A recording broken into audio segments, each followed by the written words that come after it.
For the greatest to you, Yemi, and of course our viewers joining us from different parts of the world. I'm pumped up to be on the show tonight in London. I'm Austin Okonakman. Magical night in the UEFA Champions League. Yemi, we talked about this the last time. If you were part of those who thought that because Liverpool won the first leg, it's all over for Villarreal, brace up. A storm might just be coming. That's it. All right, before we introduce our partners in the studio tonight, since you talked about it, let's just attempt a situation report of what is currently going on in Spain. And it will surprise you, especially if you thought Liverpool were going to steamroll Villarreal. That's not the case right about now. So let's just show to you, I want to be your eyes and your ears from Spain to let you know what's going on right there. And here you have the result. Before I came into the studio, it was 2-0, and that means it was 2-2 on aggregate. So let's see if anything has changed. So that's it on your screen. And I must add, Austin, quickly, that Villarreal had chances. It could have been 4, it could have been 5. Yeah, I mean, they bossed Liverpool. They bossed the game from start to finish. They showed that, look, if we're going down in Spain, we will go down with a big fight, you know. So I don't know what Jurgen Klopp would do to his team to make them come back into it. If it's what we saw Villarreal do in the first half that they will do in the second, then there's no way you won't write off Liverpool in this one. But it's football, it's the UEFA Champions League. And I said it over and over again, when you get to the semis, it's not, oh, this team will win, or you just go to the books and just conclude. So that's what Villarreal is giving to us. And look, we got to the semis, beating Bayern Munich. We're no pushovers. We're going to fight. That's it. All right.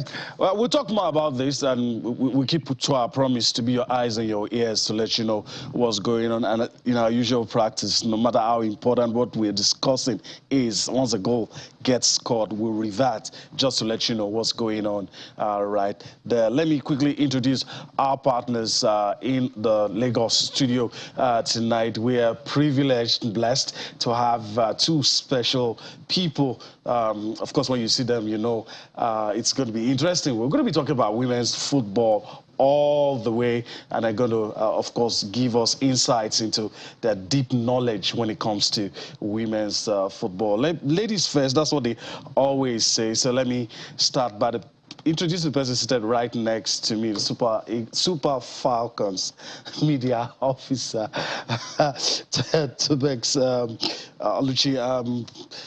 Greetings, madam. Thanks for gracing us with your presence on the show today. Thank you so much. It's a pleasure to be always here anytime you call upon me to talk about women's football. All right, and friend of the house, Sam Ahmad, also here with us on the show. Should I say Happy New Year? But greetings to you. Yeah, it's great. Great to be here. It's a pleasure, at least, being once here again to talk women's football. All right. Let me introduce that first, so let me start with you. Something happened today. A lot of followers of women's football were, looking forward to today, the draws and everything about the Super Six, and indeed, they happened. And so, for some of our viewers who haven't caught up with the news and everything, what are the things they need to know that you can fill them in as we move on the show? Yeah, I think for starters, we already have lined up already that the Nigerian Women's Football League Premiership Super 6 is upon us. It's going to kick off from 16 to 22 of May. We'll be holding it down live in Benin City. And the last one was in Ijebu-Ode, that's last year, which was won by Rivers Angels. And this time, we also have almost the same old cargoes, but again, we'll be having about 2 new teams joining those 6 teams that were involved with top 4.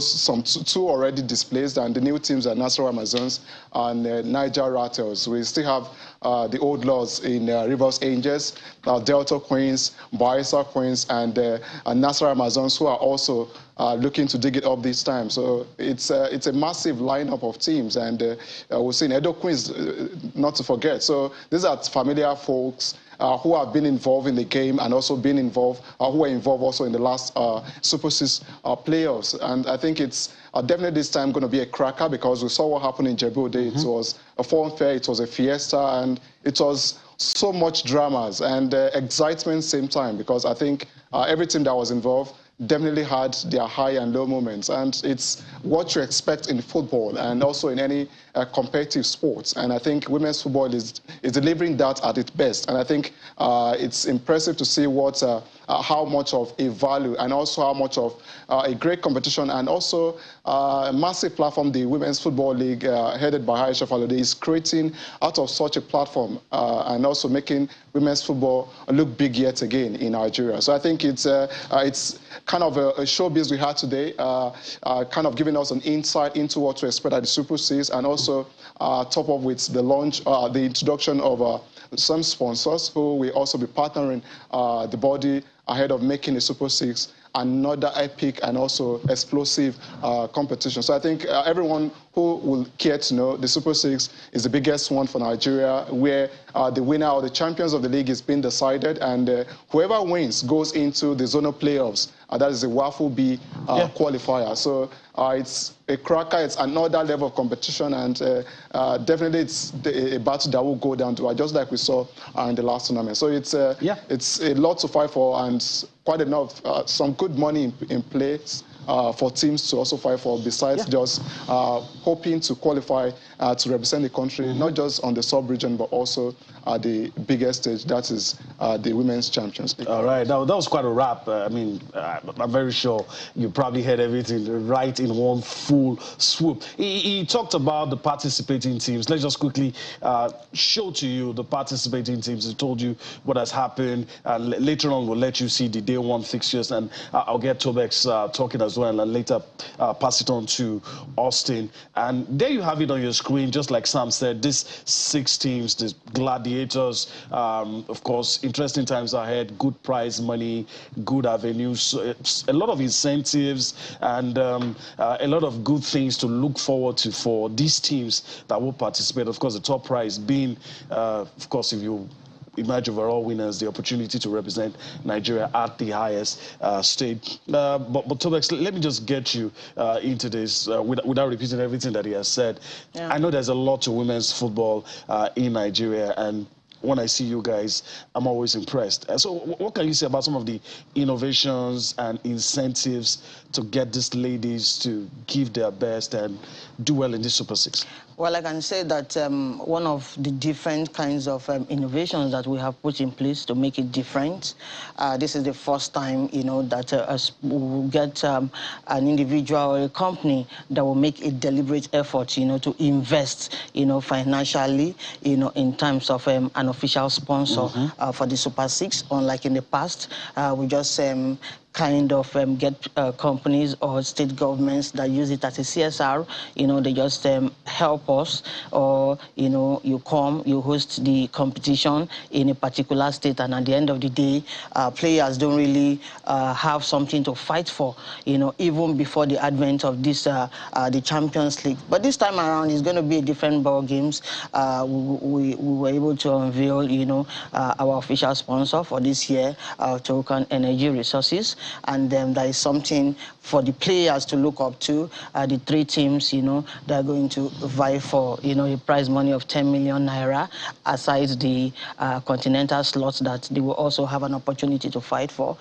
We know we are very excited what the Aisha Falode-led boards they've been able to put in place since 2017 that she came on board.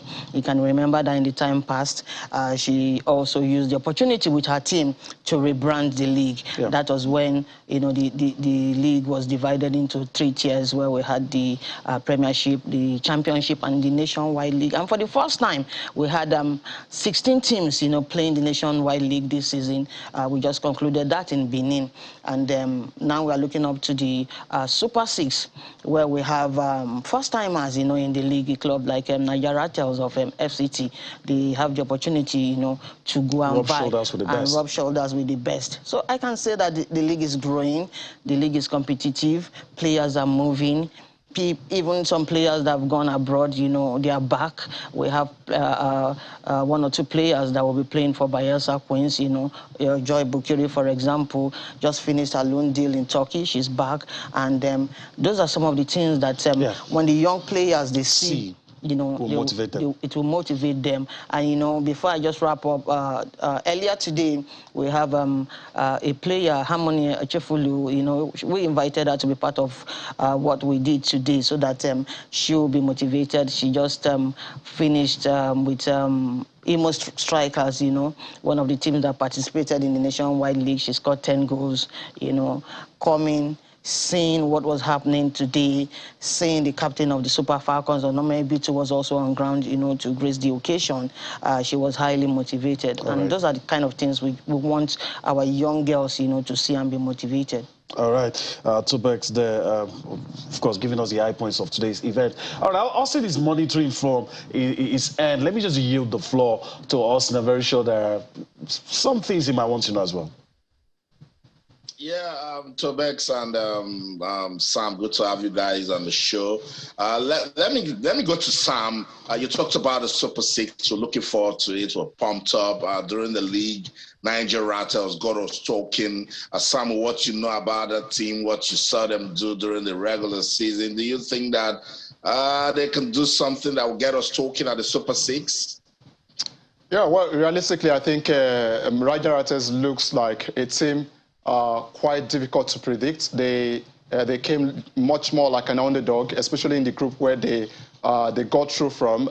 This is a group that hosted Do Queens, Nassau Amazons. These are warlords in women's football and already growing strength to strength. Confluence Queens, who were 2019 finalists, and you know, you wouldn't be surprised that even with a game to spare, the PIP Conquest Queens, who were finalists in 2018 and also one of the longest playing teams in the top flight, and surprising how they managed to achieve that on a debut season. A team just founded, will I say 2 years ago, and now 3 years ago, and now coming through the ranks, and now they're writing their own story. And it's the first time in more than a decade that you found a team promoting to the top flight and getting to qualify for a big stage event, for a very epic Super Six tournament like that. So I think it's a massive credit to those who have invested a lot in the team. And to add, I think if you get to check the area of players in the team, you would be surprised. Quite a number of them are players who have never played top flight football before, and you imagine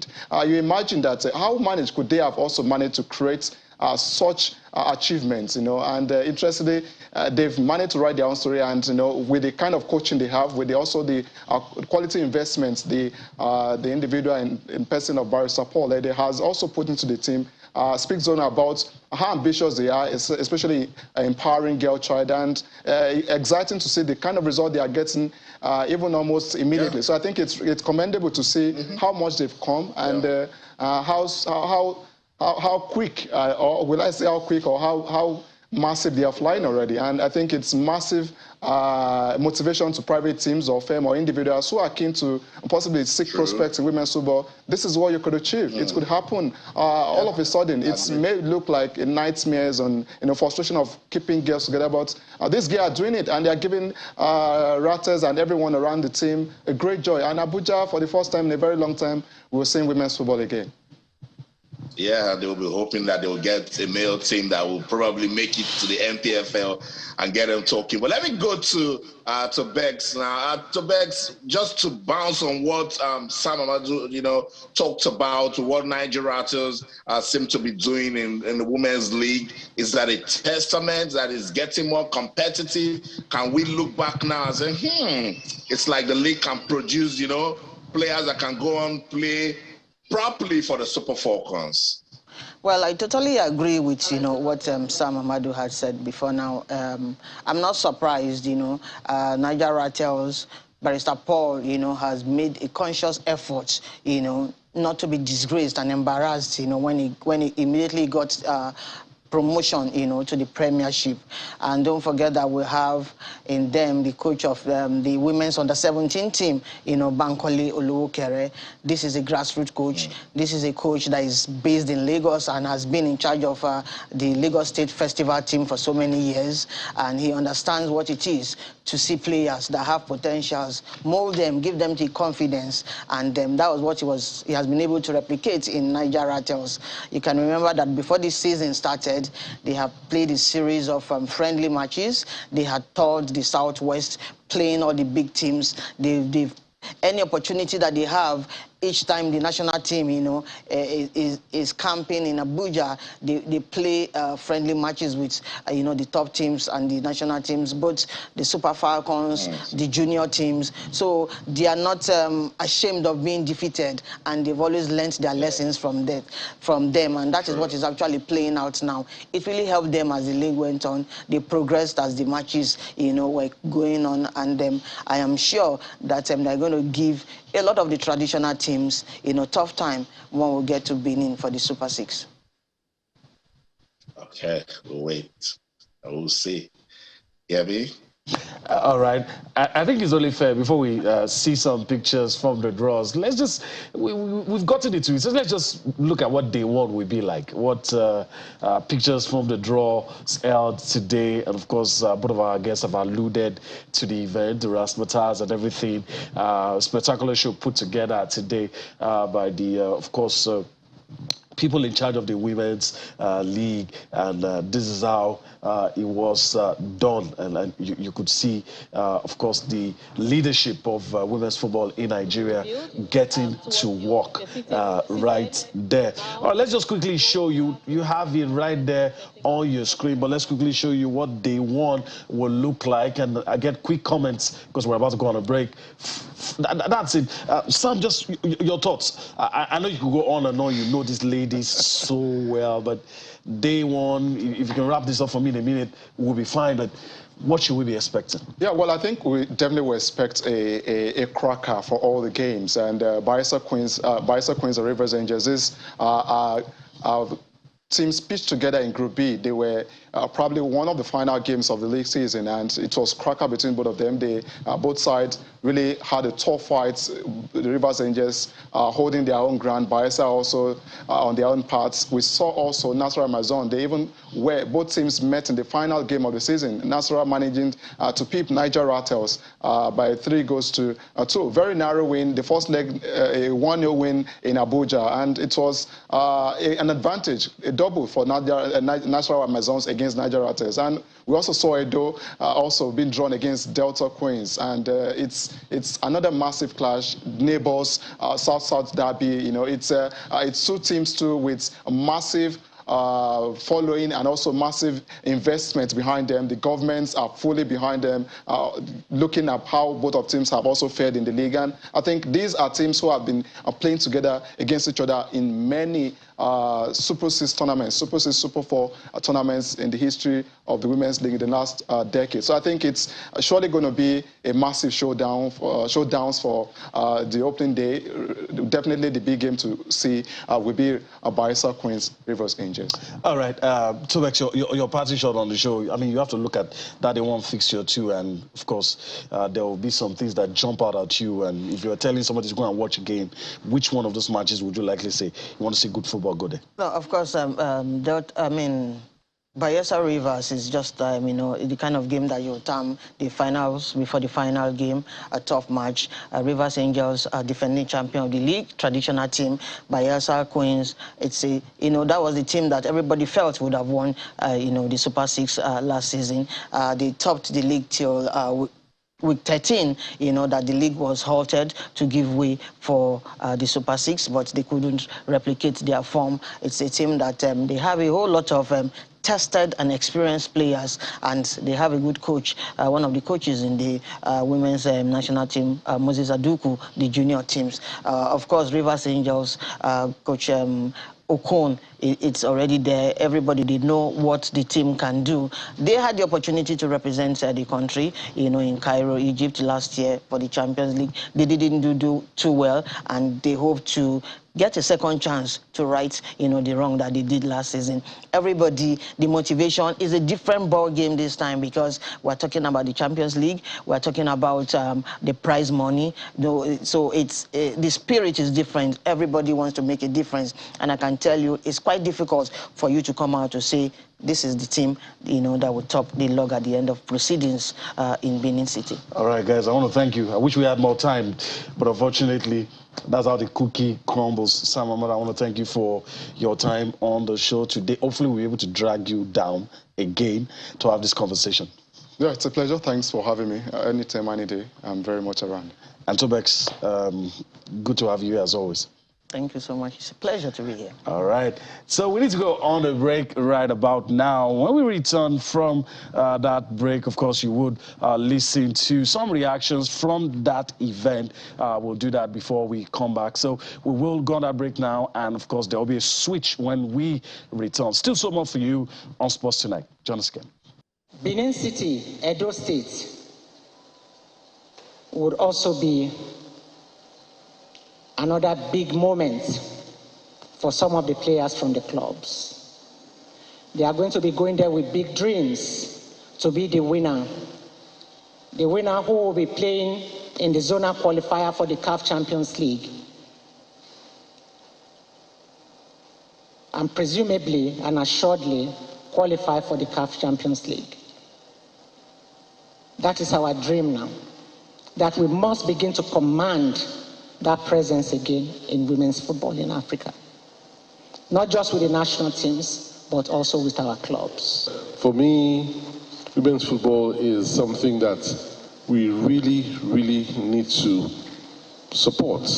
And testimony to that is, for me, the children, the young ladies who are behind you here in the middle here, as well as many of them who are not here. We're very proud of what the Nigerian women's football has become under this board, and we know where they're going.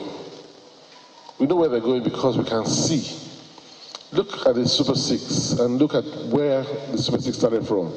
I think the most interesting, and I dare anybody to challenge me, the most interesting tournament we had last year was the Super Six in Djibouti.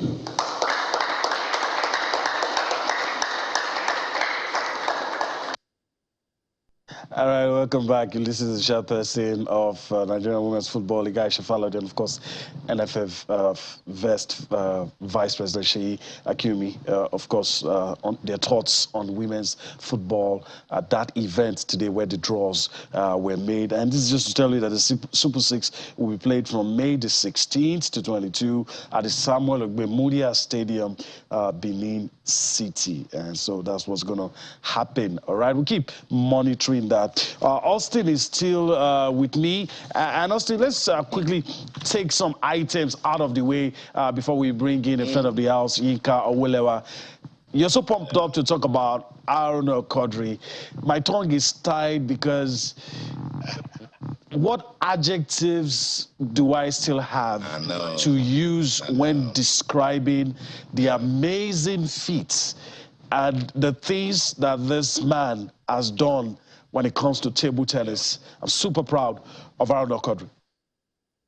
I know, Yemi, Aaron Quadri can motivate and inspire for a lifetime. You know, if you think about his story and how he started from Ibadan, right then, or your state, down to where he is now with his table tennis, sometimes without support. Talk about when you fall, you get up, when you need to stand, when you need to push. Aaron Quadri now has become the first African, in fact, the first black player to reach the top 10 in the International Table Tennis Federation ranking that was released today. He's ranked 10th in the world. And look, the World Table Tennis Federation, they were like, look, it's been a long time coming. They called him Mr. Consistent. Aaron Quadri keeps representing Nigeria, keeps putting Nigeria on the map. Top 10 is no joke. I mean, just try and imagine what this can do for the development of table tennis in Nigeria, for the development of table tennis in Africa. Young persons are looking at this guy and his story is motivating them for days, you know. So we needed to say this. They're a big football night, but we need to just pay some respect to Aaron Quadri. I was trying to reach out to him before coming on the show. The champ is probably busy. We'll we'll try and get him on the program so the viewers can hear him talk, and you know, let's see what this can do for his table tennis, because for me, it's more motivation for him to do more. All right, that's it, Aaron Okodri. I mean, I have nothing to add. I have nothing to add. What a great guy, an achiever, and I'm hoping he continues to do more and probably just stay in that top 10, and who knows, one day become #1 in the world. It is very, very possible. And kids from the streets in Lagos and all parts of Nigeria, we look, this is one of our own. If you can do this, surely I can as well, and that will motivate. All right, let's also get something out of the way quickly. There's a lot of drama in Spain. I'm resisting the temptation to go right there right about now, but let's talk some American football. Okay, maybe I have to. My producer says we have to go there, and that's it right there on your screen. Fabinho and Luis Diaz have scored for Liverpool. So in Spain, it is 2-2 right about now. On aggregate, it is 4-2. And of course, if Villarreal must qualify, they have to score 3 goals or at least score 2 and drag it to penalties. But then again, Unai Emery and his boys will be kicking themselves because they had that game in their hands. Yeah, I mean, that's football for you, you know. We were doing the halftime analysis, and I said Klopp needs to find a way to slap his team to wake up. They were sleeping in first half. That early goal knocked them out, and then the second goal came in. So Liverpool got back and were like, what? What's going on here? And if we don't get into it, it's going to be tough. And right from the start of the second half, they picked up the tempo, kept pushing, hit the woodwork, and then Fabinho got that massive goal to make it 2-1. Luis Diaz has been a ton in the flesh of the Villarreal defenders, and he's been pushing and pushing, and now he's gotten the goal. It's 2-2, 4-2 on aggregate with this. Surely Liverpool will be heading to Paris. All right. Yeah, it's hard to think of a way back for Villarreal, but football has taught us many lessons, so I'll calm down. But it's going to be very, very hard to think of Villarreal getting back into this game. All right, Austin, let's talk some American football. All is now set for the Secondary Schools American Flag Football League, organized by the Nigerian American Football Association. A couple of weeks back, we had a guest on the show, the secretary of the federation. He talked about some of the things they are doing. The league is expected to begin on Thursday, May the 5th, and end June 17, with 20 male and 20 female teams from 20 schools involving both private and public schools in Lagos State. Let's just take some reactions from the events where they made this known to us, and we'll come back to discuss some more on Sports Tonight.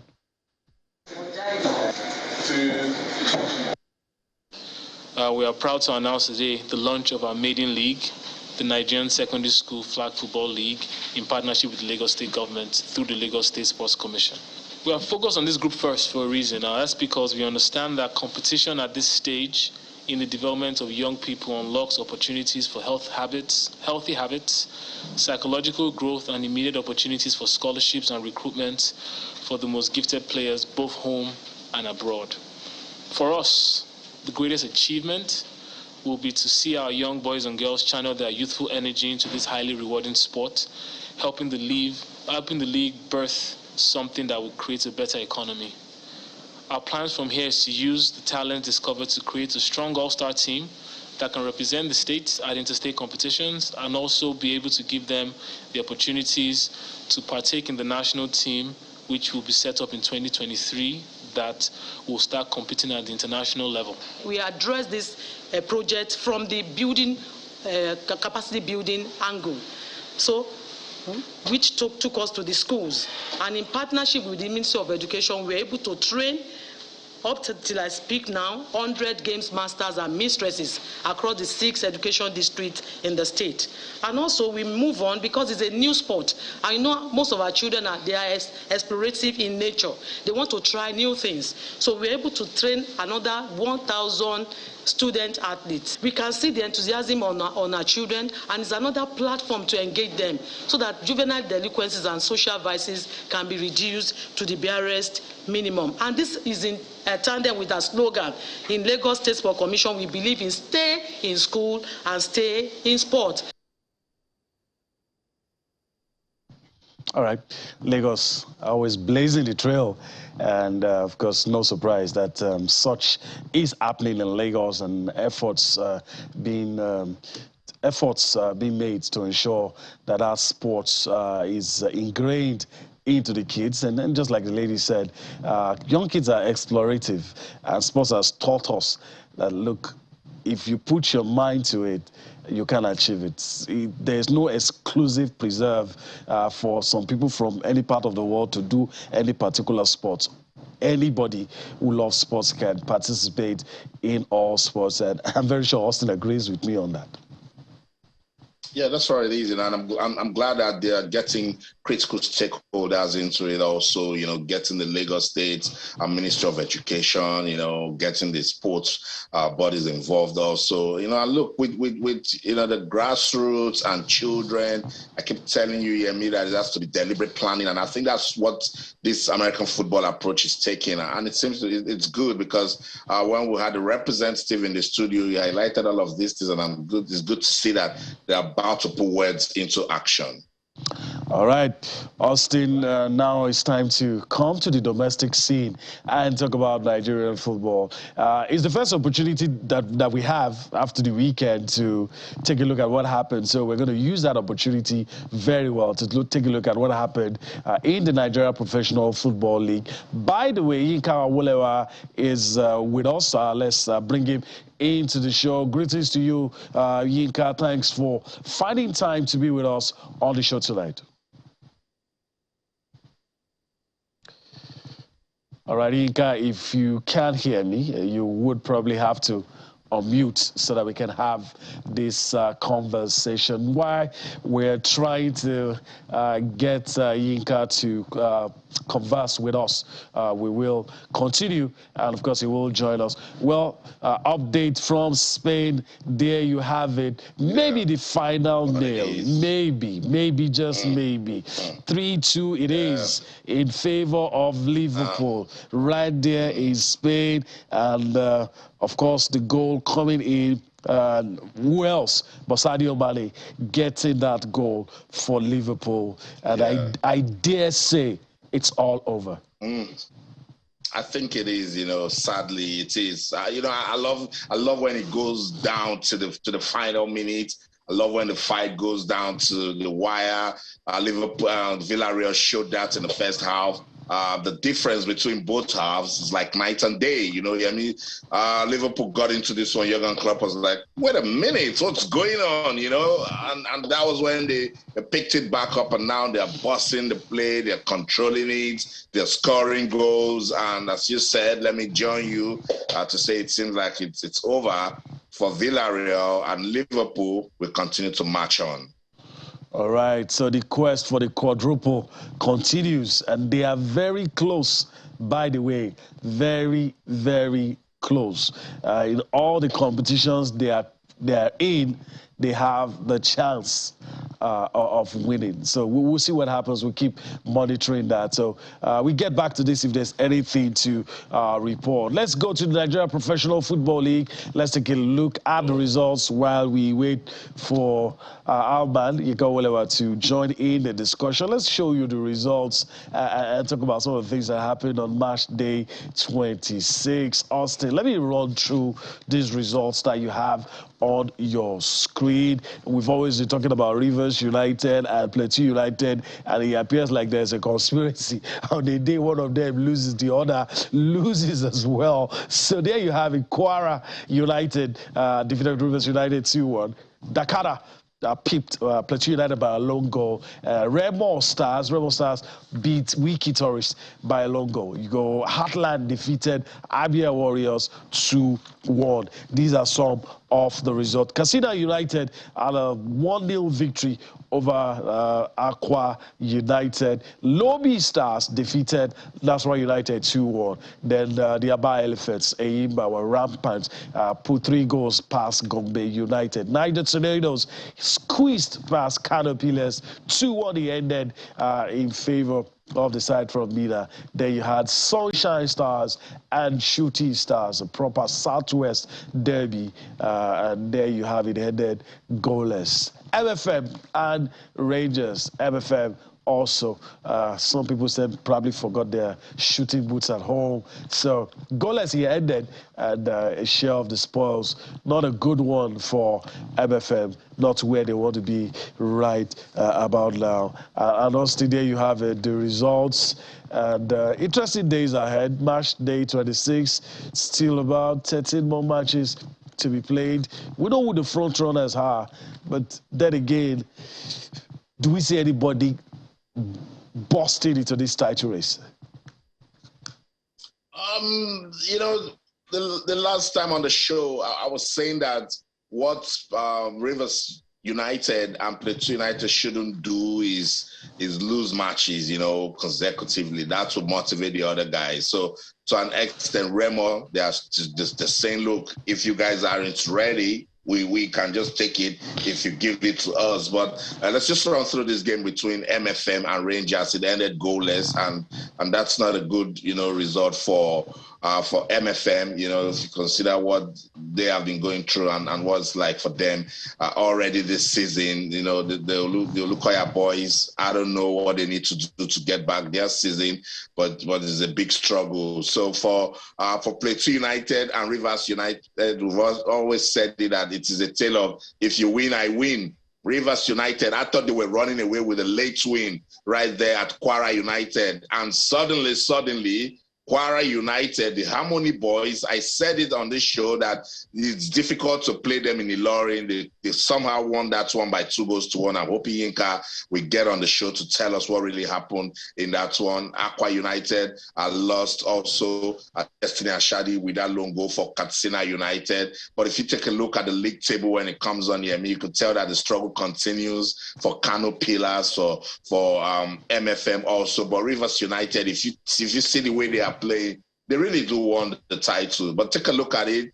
They've amassed enough points to stay comfortable at the top. Yeah. But there's still so much games to be played. And this is the NPFL. So for Rivers United and Plateau United, they just need to keep winning. Rangers will be kicking themselves because if they had won that one against MFM that has been donating points to different clubs, they probably would have been tied on the same points with Remo Stars. But it is what it is. It's the NPFL. You never say never, so keep monitoring. All right. I guess Yinka's ready now. Yinka, greetings to you. Thanks for finding out time to be with us. I think we're going to have the conversation now. Let's get straight into it. First, smiles on your face. I understand why Kwara United did the job, got that victory. But your thoughts on the matches that were played, Matchday 26, and maybe a little bit of emphasis on Kwara United and why you thought they were able to win. I think it's a good one.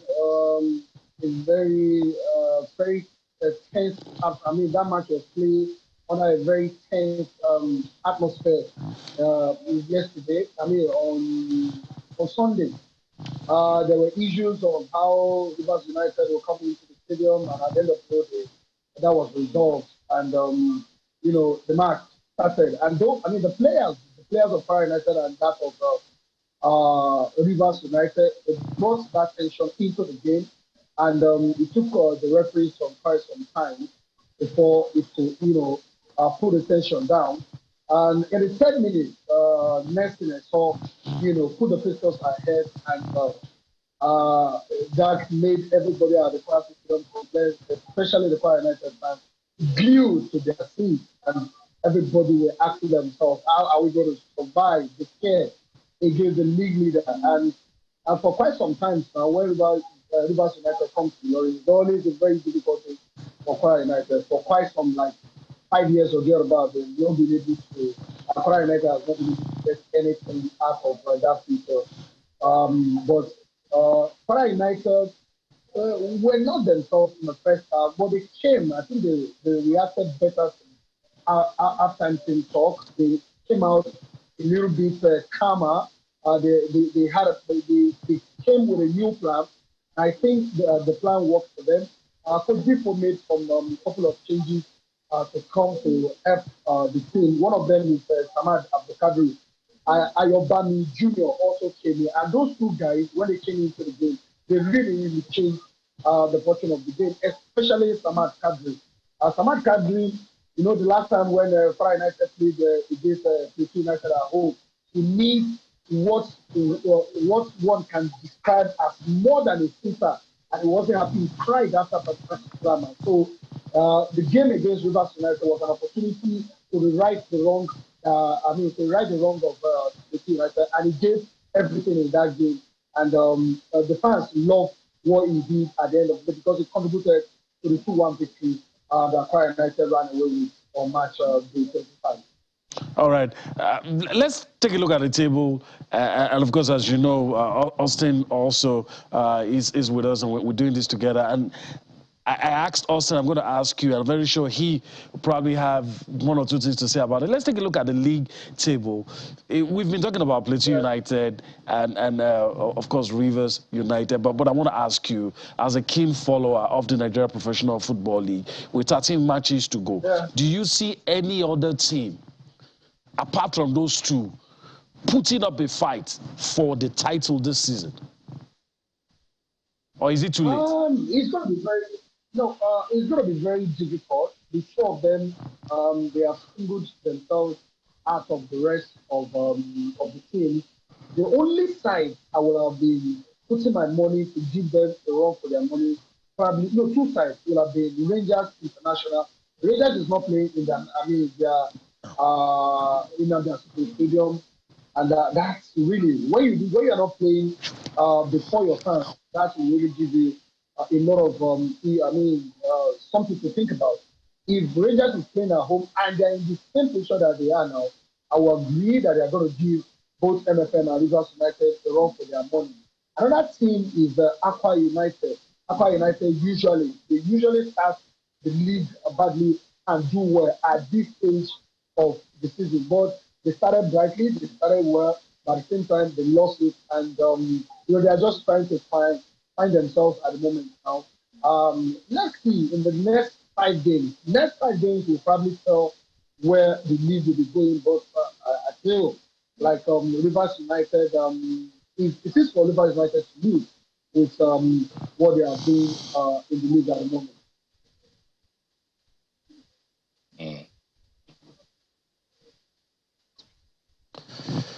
Okay, Austin, I don't. You listen to Yinka, and I don't know if you agree that it's going to be hard for us to see any other. We're going to talk about the bottom half of the table now, but he seems to share our opinion that it's going to be very hard to see any other team, even though with 13 matches left, with the evidence of the first 26 that we've seen, to see any other team put up a credible fight to win the title, apart from the two on top.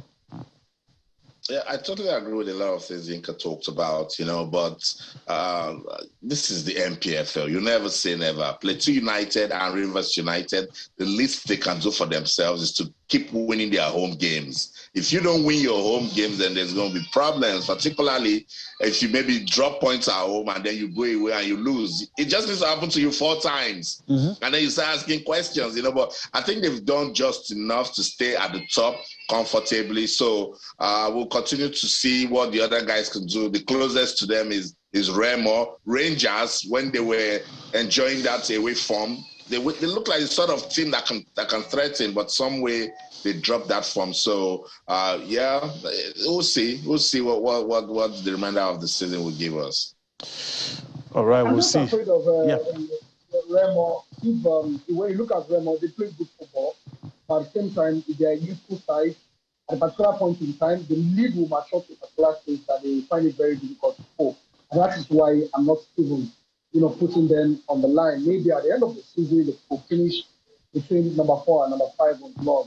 But, looking at them, experience will tell on them when like we used to say in the newsroom, when the jungle matures, the boys will That's true. Okay, we'll see. We keep monitoring. We'll see.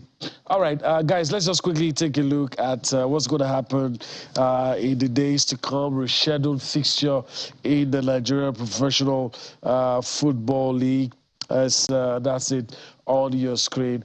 Abia Warriors and MFM. I said we were going to talk about the bottom half of the table. So it's 18 against 20. I mean, a loss is a big blow to any of these two. But then, Abia Warriors are playing at home. You want to think they have an edge, Yinka? For me, I think Abia Warriors have an edge. Even though the season has been rough for them, but I think they are looking better than NFM. NFM for quite some time. They always struggle to come around to stay in the league, but I think we're moving forward. We're developing a little bit as far as the NPFL is concerned. So if you don't know how to put things together, you might find it very difficult. And I think when you look at the experience on the side of Imama, you want to give it to Abia Warriors. And I don't have any doubt. I mean, we've seen a lot of surprises in the league this season that people go away and pull surprises. But I doubt if we are going to see that in this picture, because I see Abia Warriors doing well and getting all the maximum 3 points in this one. It came to Ilorin, they gave a very good fight. And all right. If they do the same thing, we give that good fight to them, it's going to be an easy ride for them. All right, Yinka Olewa, I want to thank you for your time on the show today. Wish we could continue, but we are pressed for time. Thank you. Hopefully we'll do this again some other time. Thank you very much, Yemi. And I want to say hello to my big friend, Austin Okonapa.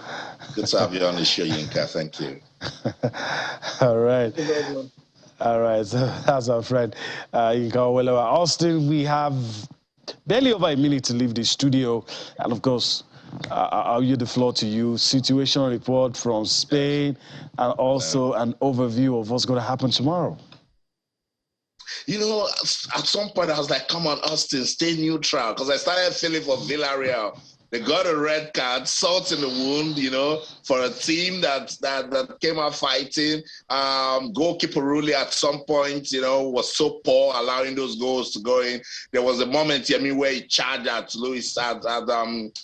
Mo Salah. The commentator said he did it like a madman. At that point they were desperate. So it's still 3-2 in favor of Liverpool. What a story! What a comeback! Champion stuff. They will be reaching their 3rd Champions League final under Jurgen Klopp. You talked about it. They are still contesting for all of the trophies available. I don't know. The job Jurgen Klopp is doing in this team, it's enough for clubs to, take a look at it and see how they can, model their game after it. But it is what it is. Liverpool will be heading to the final. All right. Final words on tomorrow's game. Real Madrid, Manchester City. 3-4 on aggregate. Where is the pendulum going to swing? You notice I tried to just stay with what is happening today, because that game it got us like what's going on. Last week, saw goals, fantastic display, So tomorrow game is, I think it's even, but Real Madrid, the vibes that they've shown in this Champions League with the form of Benzema and the way they've been, fighting, and, they'll look at it now that Liverpool is in the final. They don't want an all-English final, and that's the only way they can give us that balance. So it's going to be very tough. But look, with Manchester City, I'm sure there's just something about Pep Guardiola and his team and their charge, and when they need to score, they will score. So it's just so difficult to wait for tomorrow. We just have to. All right. And that's a good place to leave it on the show today. We want to thank our viewers. I hope you enjoyed the holidays. And, of course, thank you once again for allowing us into your living rooms without knocking. It's a privilege we'll never take for granted. We hope that you enjoyed the package. We'll be back here again tomorrow to take you on a trip across the money-spinning world of sports. From the city of Lagos, right here in Nigeria, I'm Amy Adebayo saying bye-bye.